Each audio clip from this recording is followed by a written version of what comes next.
3월 10일 날 네. 헌재 탄핵 판결이 나오잖아요. 네. 그날을 기점으로 만약에 탄핵이 기각이 된다 그러면 네. 위수령을 발동하고 네. 위수령을 발동해서 안 되면 또 논란이 생기면 일반 계엄으로 가고 일반 계엄 갔다가 다시 비상계엄으로 간다라는 네. 겁니다. 비상계엄을 하게 되면 사법, 뭐 행정 다 통제하는 겁니다. 군정입니다. 그렇죠. 군정. 군정이죠. 사실상 입법부도 뭐 다 재갈을 물리는 거죠. 그럼 사실상 군정이 되는 거를 지금 기획을 했다는 건데 이분들은 이 안을 짰던 사람들은 헌재가 탄핵을 기각할 걸로 예상을 했던 것 같아요. 네, 기무사 최근에 세월호 유족들 사찰하는 것이 또 논란이 됐었는데 이번에는 촛불을 든 시민들에게 계엄령 계획까지 세웠다는 거잖아요. 기무사가 이제 과거에 국군 보안사령부예요. 예. 그러니까 기무라는 말이 좀 이제 낯선데 기무란 그 뜻은 보안과 비밀이 유지되는 일 이런 게 기무란 예. 뜻이에요. 그 과거의 보안이라는 게 시큐리티 어떤 뭔가 비밀 유지하는 이런 국군 보안사령부에서 과거의 국군 보안사령부가 워낙 폐해가 많았어요.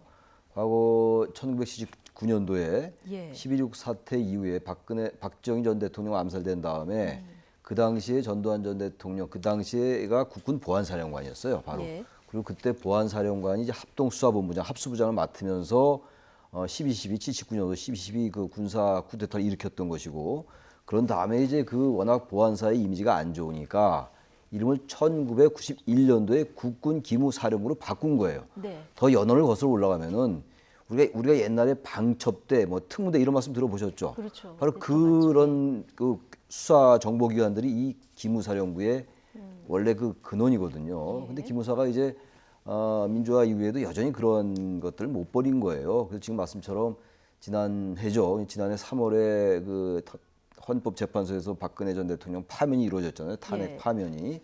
그때 만약에 파면이 이루어지지 않고 탄핵이 기각되면은 상당한 혼란이 있을 거다라고 예상했던 것 같아요. 그래서 기무사령부가 위수령 또는 계엄령까지 검토했다라는 게 지금 예. 요지잖아요. 예. 근데 일단 여기서 여러 가지 쟁점이 있겠습니다만 어떻게 그 당시를 그 혼란이 일어날 수 있다고 생각했는지 물론 그 전제는 탄핵이 기각된다면이라는 전제가 있다 하더라도요.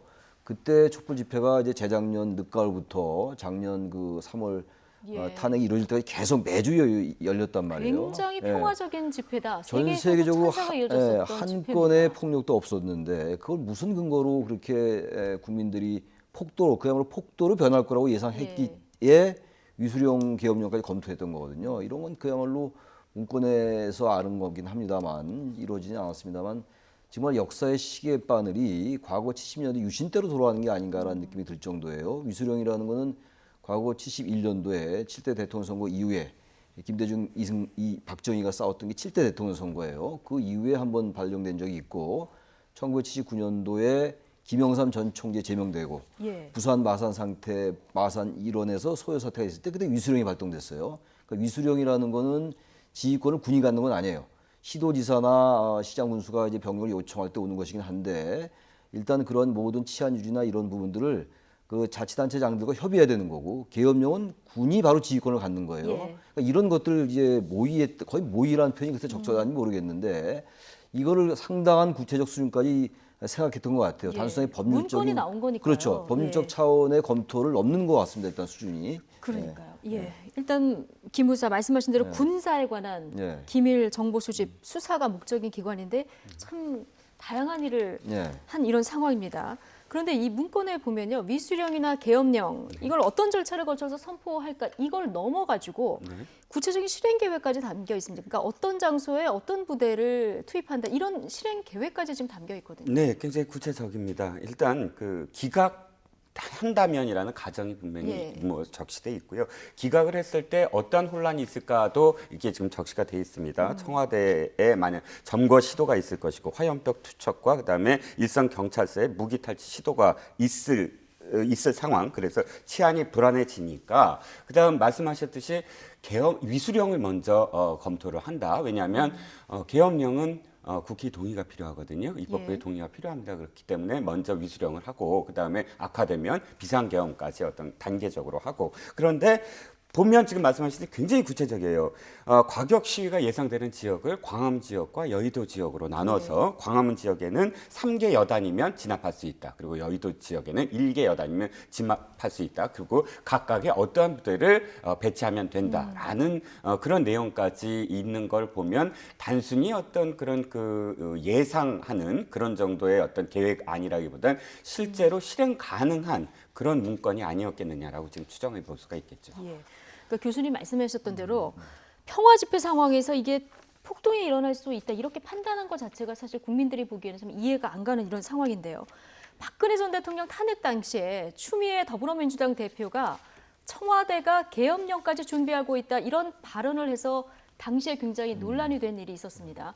하지만 지금 생각해 보면 이 괜한 말은 아니었던 것도 같은데요. 들어보시죠. 최종적으로 계엄령까지도 준비하고 있다는 정보도 돌고 있습니다. 참으로 무지막지한 대통령입니다. 제1야당의 책임 있는 지도자가 하기에는 너무나 무책임한 정치적 선동입니다. 더 이상 사회 혼란을 부추기는 발언은 자제해 주시기 바랍니다. 촛불 광장에서 시민의 안전이 나날이 걱정이었습니다. 그 당시 군이 계엄령을 준비하고 있다라는 정보가 있으니 그런 일은 하지 말아라 라는 경고를 했던 적이 있습니다. 단계적인 작전 방안, 지휘, 감독, 언론 통제 계획 등이 면밀하게 담겨져 있습니다. 그 방식이 마치 12.12 군사 반란과 아주 닮았다라는 점에서 더 큰 놀라움을 주고 있습니다.